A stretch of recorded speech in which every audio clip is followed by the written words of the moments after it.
I always believed that history was a collection of indisputable facts.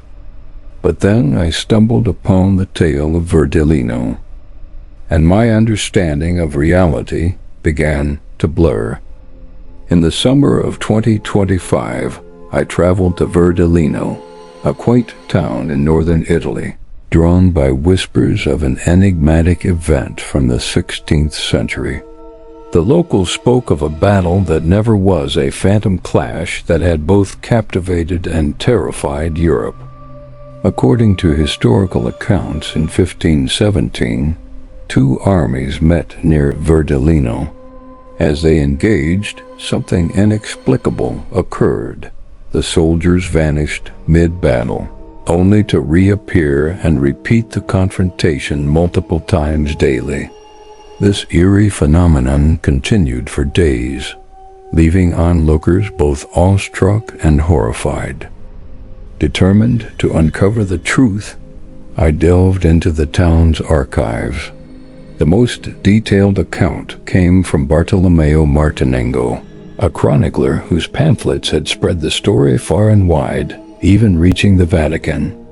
His writings described the event with vivid clarity, yet no physical evidence of the battle existed. As I pored over the documents, a local historian approached me. "You're not the first to seek answers," she said, her eyes reflecting a mix of curiosity and caution. "Many believe it was a mass hallucination, possibly caused by ergot." "Ergot?" I inquired.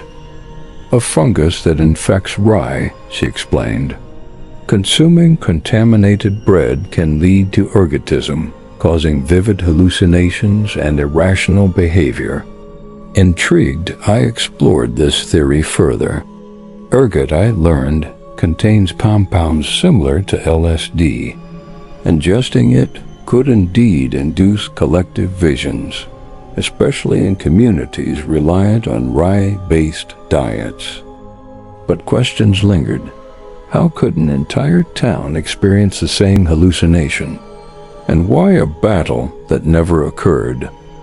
As I wandered Verdellino, I couldn't shake the feeling that the past was reaching out, its spectral fingers intertwining with the present. One evening I attended a commemorative event marking the anniversary of the Phantom Battle. The town square buzzed with activity reenactments, film screenings, and stalls selling traditional foods. As dusk settled, a hush fell over the crowd. Actors took their positions, recreating the mysterious clash. As they fought, a dense fog rolled in, shrouding the scene in an ethereal glow. Suddenly, the air grew cold. The actors froze, their expressions shifting from feigned aggression to genuine fear. Whispers rippled through the audience. "Do you see them?" A woman beside me murmured. "See what?" I asked, my heart pounding. "The soldiers. They're back." Squinting through the mist, I saw shadowy figures different from the actors engaged in combat. Their movements were fluid, almost otherworldly. The crowd gasped as the apparitions vanished, only to reappear moments later, repeating the same motions. Panic surged. Some spectators fled, while others stood rooted, entranced by the spectral display. I felt a cold hand grip my shoulder. Turning, I faced the historian. "It's happening again," she whispered. "Just like in 1517. The event ended abruptly. Authorities dismissed the sightings as elaborate special effects gone awry, but those present knew better. Back in my room, sleep eluded me. My mind raced with possibilities. Had we all experienced a mass hallucination?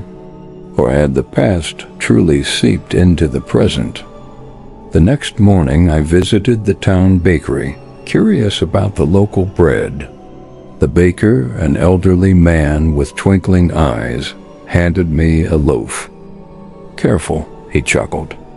Our bread has a history of stirring the imagination. I hesitated, recalling the ergot theory, but hunger won. As I bit into the warm, crusty bread, a wave of dizziness washed over me. Visions flooded my mind, soldiers clashing, disappearing, reappearing. The line between reality and illusion blurred. I stumbled outside, the world spinning. The historian found me, her expression grave. "You ate the bread, didn't you?" I nodded, struggling to focus. "Ergot-contamination," she said. "It seems history is repeating itself." As the days passed, more townsfolk reported strange visions. The boundary between past and present grew increasingly tenuous. Verdellino became a nexus of temporal distortion, where history refused to remain confined to textbooks. I left the town, but its mysteries haunted me. The phantom battle of Verdellino was more than a historical curiosity.